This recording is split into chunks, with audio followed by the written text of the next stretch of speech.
That's why people like Andrew Jackson were elected. And that's why people revere people like Thomas Jefferson and others. The takeover's happened, and it's a corporate takeover. Agents of the Bank of England attempted to assassinate President Andrew Jackson on multiple occasions because of his resistance against a private central bank being set up in the United States.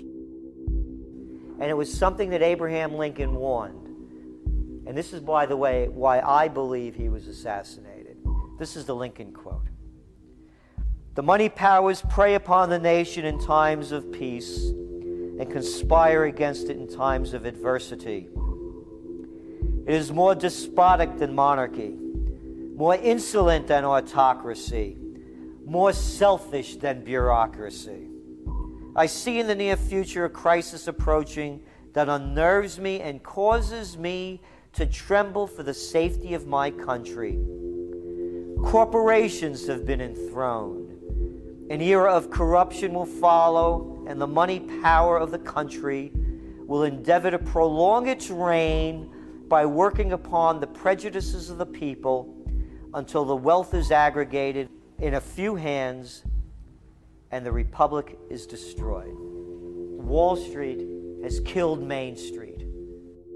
So I know how unpopular it is to be seen as helping banks right now, especially when everyone is suffering in part from their bad decisions. I promise you, I get it.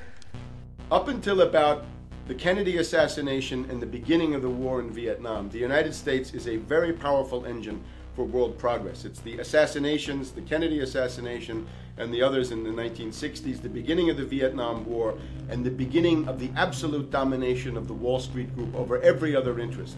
Nobody else counts except the Wall Street money masters.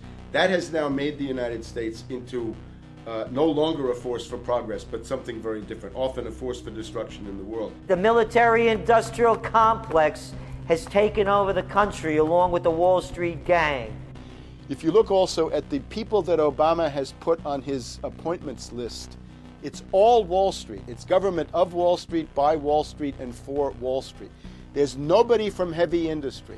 There's nobody from the auto sector, nobody from Silicon Valley, nobody from big oil, nobody from defense, no labor, no women, no retirees, no small business, nothing.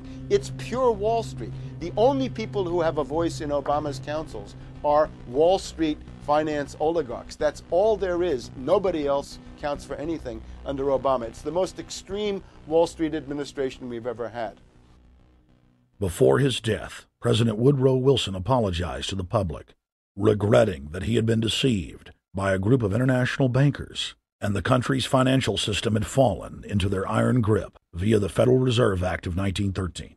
Whether sought or unsought by the military-industrial complex, the potential for the disastrous rise of misplaced power exists and will persist. Dwight D. Eisenhower, he warned the people that the military-industrial complex was taking over the country. Only 3 years after leaving office, President Eisenhower's prophetic warning concerning the threat posed to our system of government by the military-industrial complex came to pass.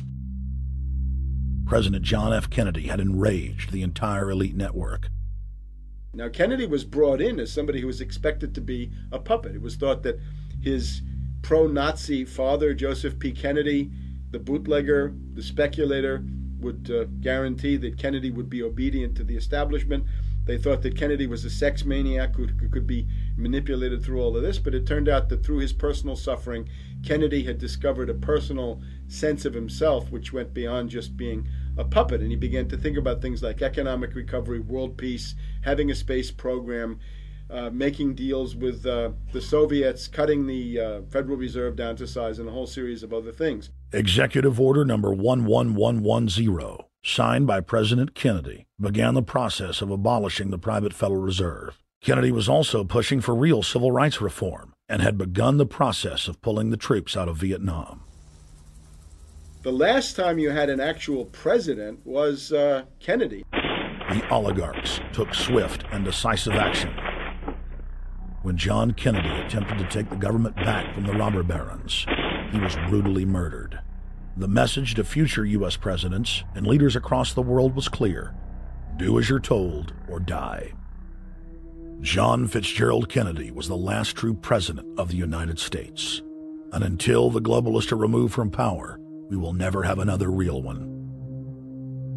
The other thing about the American presidency you've got to remember is that this is a puppet post. It's automatically going to be a puppet post. The idea that Obama is somebody who's going to come in and exercise real authority when he's obviously been chosen and given everything that he's got by these financiers. Presidents are now little more than corporate pitchmen who take all the political heat, while the controllers remain in the shadows, safe from public scrutiny. Hip-hop icon KRS-One is not just known for selling millions of albums. He has led a tireless crusade against youth violence and has been a strong voice for human rights. If they controlled it before, what makes you think they're not controlling it now? The country was on a verge of revolution. They threw a black man up. Now we like this. They give him the money, they give him the bundling, they give him vote fraud, they give him the media whores, they give him goons, they even have elected officials making threats to put people in jail if they criticize Obama in public. All of this is the mark of a puppet.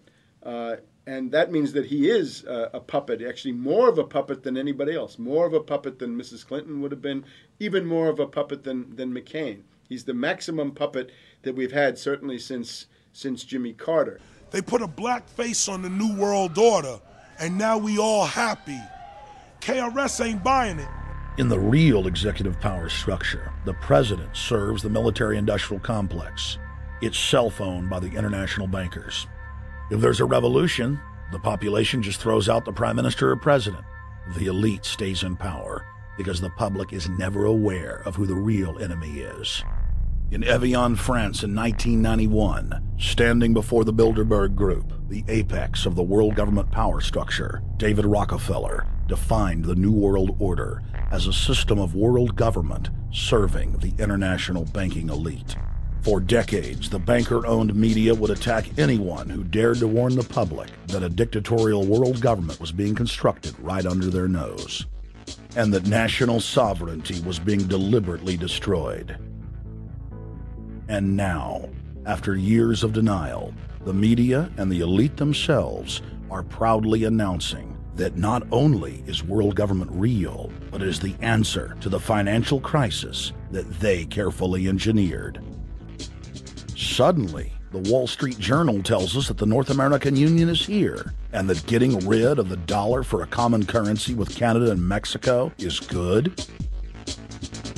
The Financial Times of London, published by a member of the Bilderberg Group, crowed that a dictatorial world government had been kept in the shadows for our own good, and that it was now time for it to emerge from behind the curtains of national security. White House Chief of Staff Rahm Emanuel stated on record that they can't let this crisis go to waste. You never want a serious crisis to go to waste.